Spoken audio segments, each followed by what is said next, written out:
The Final Night Patrol. Sergeant Daniel Harlow had served at the Green Hollow Police Department for nearly 15 years, most of them on night shift. Green Hollow was a small town on the edge of the Oregon woods where the nights were usually calm, aside from the chirping of insects and the occasional howl from wolves deep in the northern forest. But that night, something was off. At exactly 11:47 p.m., a call came through the radio in Daniel's patrol car. Sergeant Harlow, we've got a report from a resident on Timberline Road. Someone standing in the woods, staring at their house. Please investigate. Copy that, Daniel replied, his voice calm as always. Timberline Road was a narrow dirt path, rarely used, bordering the Willamette National Forest. Daniel immediately thought of the Jenkins couple, an elderly pair living at the end of the road, always worried about teenagers messing around at night. He figured it was another false alarm, but still turned in. When he pulled up, the headlights washed over the small weathered cabin. Mr. Jenkins stood on the porch, pointing toward the woods with a trembling hand. He was just standing there, staring into our bedroom window, not moving, not saying a word. Daniel raised his flashlight and stepped out of the car. Did you see his face? No, no face, just this pale, long head, like something not human. Daniel frowned. No face. He stepped into the trees, flashlight sweeping across the dark canopy. No one. No footprints, just the rustling of leaves and the whisper of wind. But just as he turned back, his heart jolted. Something had just moved at the edge of his vision. He spun. Nothing. Daniel checked the area thoroughly, but found nothing out of place. He reassured the Jenkinses and filed a brief report. Still, the image lingered. No face. It sent a chill down his spine. Around 1 a.m., he was parked along Forest Route 18, a favorite spot to sip coffee and stargaze, when the radio crackled again. But this time, it wasn't dispatch. It was a strange, distorted signal, a burst of static that lasted a few seconds and vanished. Daniel grabbed the mic. Dispatch, this is Harlow. I just picked up a strange interference on patrol frequency. Any known transmissions? Negative, Harlow. All channels are clear. He turned off the radio and sat quietly. He could feel it. Someone was watching him. That eerie sensation like invisible eyes boring through the windshield. He looked around. The forest was dark and still, but something had shifted. The air was heavier. The wind had died. Even the insects had gone silent. Daniel stepped out, hand on his holster. Is someone out there? He called out. His voice echoed. No answer.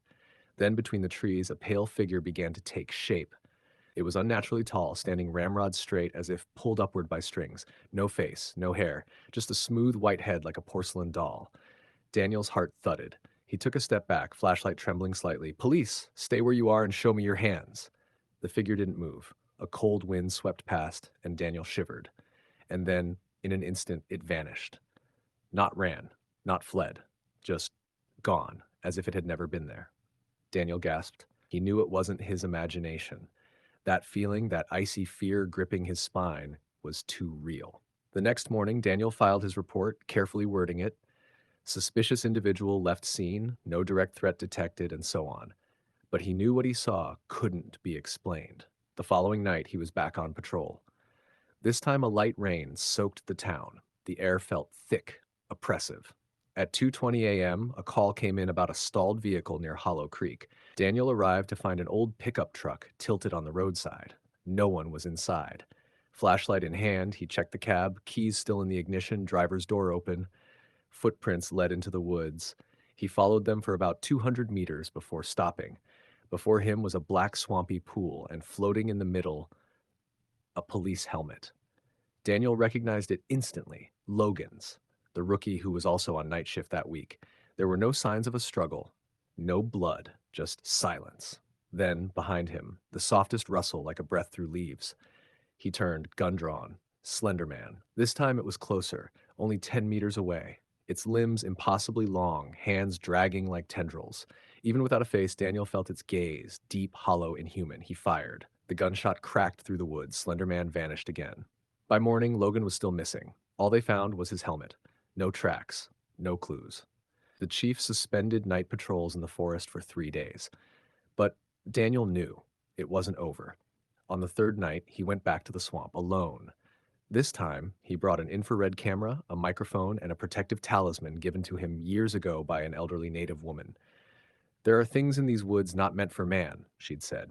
If you must go in, wear this. Daniel set up camp near the tree line, eyes locked on the monitor.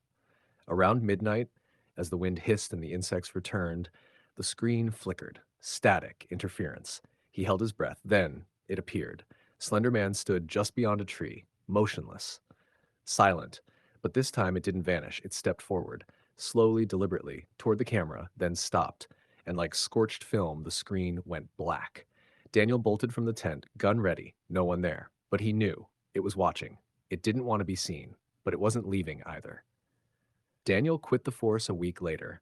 He left his badge and sidearm in a drawer and moved away from Green Hollow. No one blamed him. They thought Logan's disappearance had shaken him. But only Daniel knew the truth. Some things live in the dark that don't want to be understood, don't want to be touched. And sometimes night patrol isn't just a job, it's an invitation.